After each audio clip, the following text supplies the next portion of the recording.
Thus the heavens and the earth were completed in all their vast array. By the seventh day, God had finished the work he had been doing. So on the seventh day, he rested from all his work. Then God blessed the seventh day and made it holy, because on it he rested from all the work of creating that he had done. This is the account of the heavens and the earth when they were created, when the Lord God made the earth and the heavens. Now no shrub had yet appeared on the earth, and no plant had yet sprung up, for the Lord God had not sent rain on the earth, and there was no one to work the ground. But streams came up from the earth and watered the whole surface of the ground. Then the Lord God formed a man from the dust of the ground and breathed into his nostrils the breath of life, and the man became a living being. Now the Lord God had planted a garden in the east, in Eden, and there he put the man he had formed.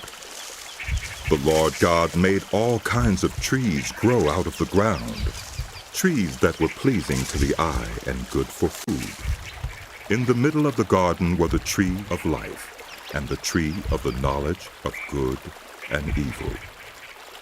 A river watering the garden flowed from Eden. From there it was separated into 4 headwaters.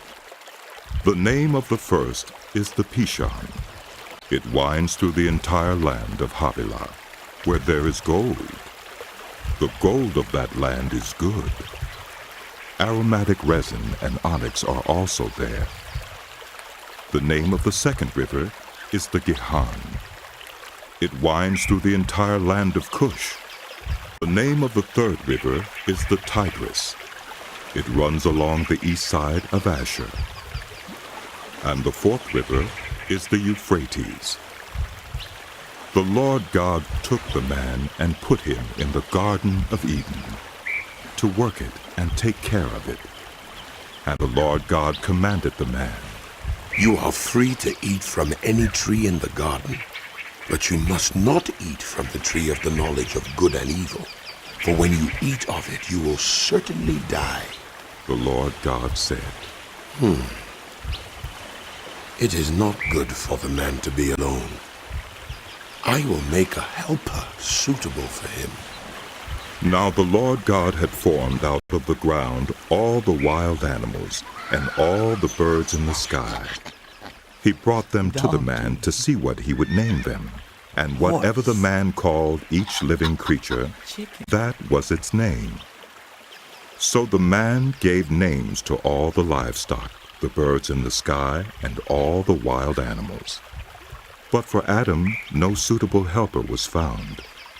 So the Lord God caused the man to fall into a deep sleep. And while he was sleeping, he took one of the man's ribs, and then closed up the place with flesh. Then the Lord God made a woman from the rib he had taken out of the man, and he brought her to the man. The man said, This is now bone of my bones and flesh of my flesh. She shall be called woman, for she was taken out of man.